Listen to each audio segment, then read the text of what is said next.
캐나다 역사상 가장 거대한 은행 강도 사건, 전설로 남은 두 번의 대담한 탈옥, 죽음을 앞두고 털어놓은 충격적인 살인 고백, 에드윈 보이드의 이야기입니다.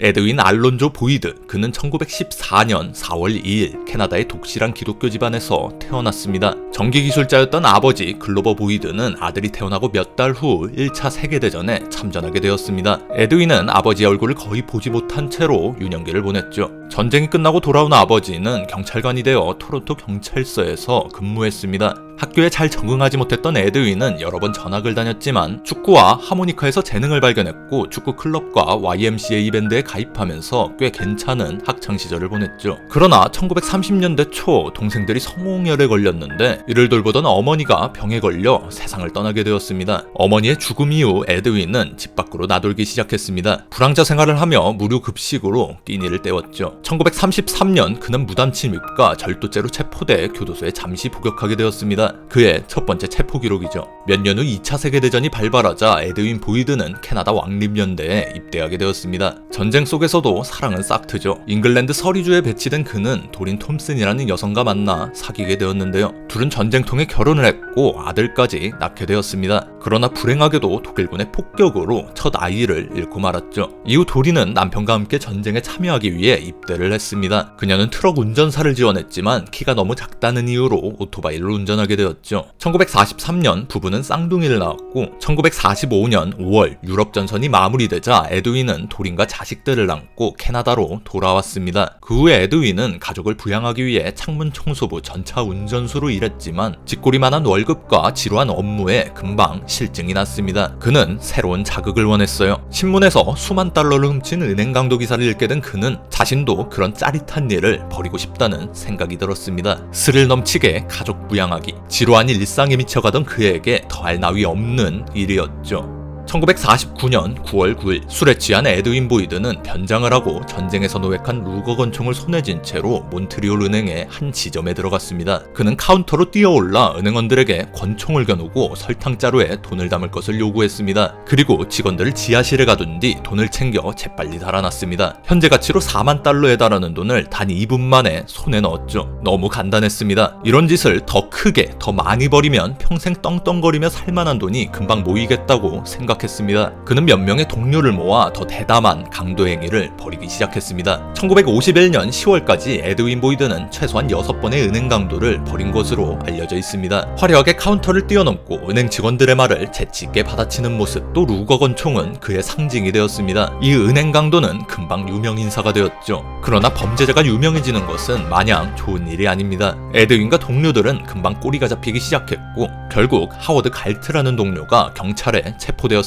그는 모든 것을 실토했죠. 1951년 10월 동료의 고발로 정체가 들통난 에드윈 보이드는 체포되어 동교도소에 수감되었습니다. 뒷일을 알기라도 했는지 그는 수감되는 순간에도 기자들을 향해 자신감 넘치는 인터뷰와 행동을 보여줬습니다. 감옥에는 에드윈 보이드 외에도 또 다른 은행 강도들이 수감되어 있었습니다. 터프 레니 잭슨, 광대 윌리 잭슨, 두 명의 전문 강도들은 비밀 메모를 통해 에드윈에게 접근했습니다. 그가 자신들의 동료로 적합하다고 생각했죠. 3명의 강도는 금방 친분을 쌓았고 탈옥 계획을 세우기 시작했습니다. 방법은 그리 복잡할 것이 없었어요. 레니 잭슨은 에드윈과 마찬가지로 참전 용사였습니다. 그는 전쟁에서 5년간 상처 하나 없이 무사했지만 캐나다로 돌아온 뒤 열차 사고로 한쪽 발을 잃게 되었습니다. 그 발을 대체한 나무 을족에 새톱날을 숨기고 있었죠.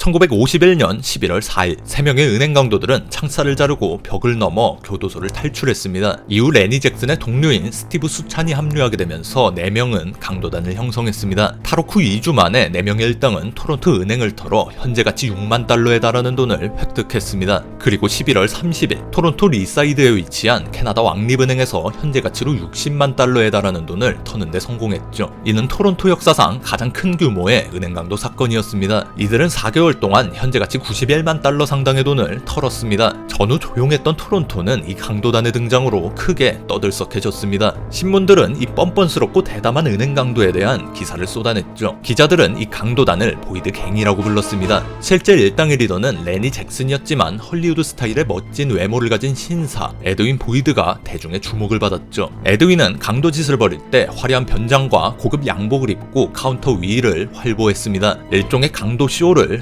선보였죠. 그가 쇼를 벌이는 동안 동료들은 돈을 챙겼습니다. 신문 헤드라인은 항상 에드윈 보이드라는 이름이 장식했죠. 캐나다 경찰은 이런 전례 없는 강도 행각에 한동안 우왕좌왕했지만 곧 정신을 차리고 보이드 갱을 추적하기 시작했습니다. 1952년 3월 6일 보이드 일당을 수사하던 에드먼드 통형사와 그의 동료들은 토론토의 교차로에서 수상한 차량을 발견했습니다. 에드먼드는 차를 세우고 내부를 확인했는데 안에는 보이드 갱의 멤버인 레니 잭슨과 스티브 수찬이 타고 있었습니다. 양측은 곧바로 총격전을 벌였고 스티브 수찬의 총알이 에드먼드 형사의 몸을 꿰뚫었습니다. 두 범인은 달아났고 에드먼드 형사는 사망하고 말았습니다. 이전까지 보이드 갱의 범죄에서는 사망자는커녕 아무도 다치지 않았습니다. 에드윈 보이드의 화려한 쇼맨십 덕분에 팬들도 생겼고 그들을 일종의 민중 영웅으로 여기는 사람들도 있었습니다. 하지만 처음으로 희생자가 발생하자 이들의 범행은 더 이상 재밌는 장난이 아니었습니다.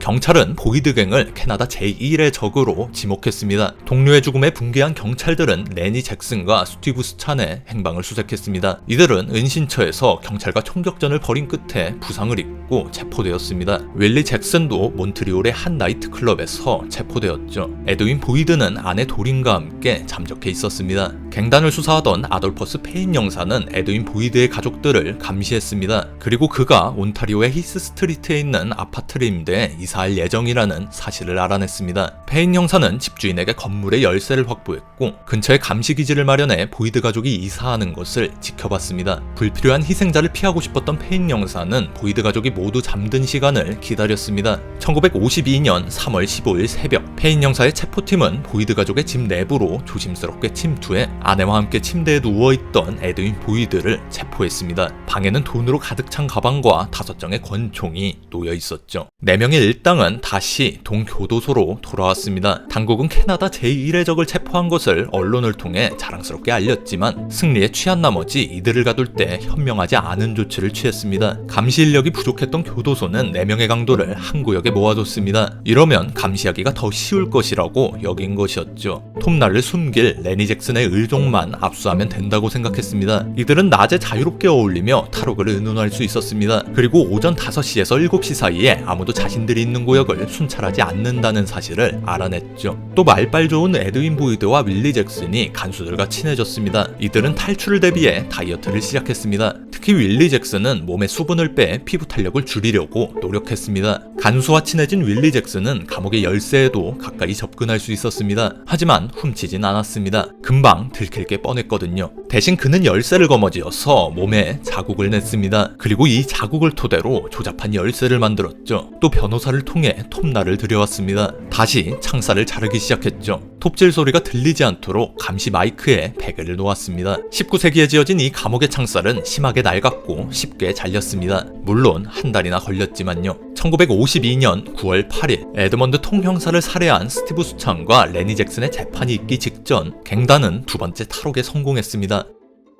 이들의 탈옥 사실은 뒤늦게 발견되었습니다. 탈옥 사건을 수사하기 위해 왕립위원회가 설립되었고 2,000명의 경찰 인력이 투입되었습니다. 캐나다 역사상 최대 규모의 수색이었죠. 또 현재 가치로 30만 달러에 달하는 현상금이 책정되었습니다. 캐나다 전국의 신문에서 이들의 탈옥 소식을 앞다투어 보도했습니다. 토론토 시장은 인터뷰를 통해 이 도시에서 일어난 가장 수치스러운 사건이라고 자신의 입장을 밝혔죠. 여러 명의 교도소 직원이 해고되었고 소장은 정직 처분을 받았습니다. 마침 이날이 캐나다 국영방송에서 첫 텔레비전 뉴스를 방송하는 날이었는데 이 보이드갱의 탈옥 소식이 첫 뉴스를 장식했습니다. 보이드갱은 사람이 적은 북쪽으로 향했습니다. 한쪽 발이 없고 천식을 앓고 있는 레니 잭슨을 데리고 용케에 도망쳤죠. 4사람은 노스요크 지역에 버려진 농장을 발견하고 그곳에 숨어들었습니다. 이웃 농장에서 식량을 훔치고 이동을 계획했습니다. 탈옥 열흘 후 노스요크 경찰은 버려진 농장에 사는 노숙자들에 대한 제보를 받게 되었습니다. 보이드의 냄새를 맡은 경찰들은 조사를 위해 농장으로 찾아갔습니다. 가는 길이 건설 장비로 막혀 경찰들은 도보로 이동해야 했습니다. 덕분에 보이드 일당은 경찰이 접근하는 소리를 듣지 못했고 무방비 상태에서 경찰들을 맞닥뜨렸죠. 이들은 아무런 저항도 하지 못하고 체포되었습니다. 위대한 탈옥치고는 초라한 결말이었죠. 이들의 체포 소식이 전해지자 은신처였던 농장과 경찰서에 많은 인파가 몰려들었습니다. 철없는 10대 소녀들은 에드윈 보이드의 얼굴이 보고 싶다며 박수를 치고 소리를 질렀습니다. 에드윈 보이드, 레니 잭슨, 윌리 잭슨, 스티브 수찬 4명의 스타 강도들은 다시 동교도소에 수감되었습니다. 이번엔 24시간 집중 감시를 받게 되었습니다. 더 이상의 탈출은 불가능했죠. 4명의 재판은 빠르게 이루어졌습니다. 에드먼드 형사를 살해한 스티브 수찬과 레니 잭슨은 비싼 변호사를 고용했지만 유죄가 인정되어 사형 선고를 받았습니다. 1952년 12월 16일 2명의 교수형이 동시에 이루어졌습니다. 살해에 가담하지 않은 윌리 잭슨은 30년형을 선고받았고 에드윈 보이드는 8번의 종신형을 선고받았습니다. 에드윈은 가족들의 생계를 위해 범죄를 시작했다고 말했지만 그의 오랜 수감으로 가족의 생활은 더욱 어려워졌습니다. 아내 도리는 남편 없이 자식들을 혼자서 키워야만 했습니다. 결국 에드윈은 복역 중에 이혼하게 되었습니다.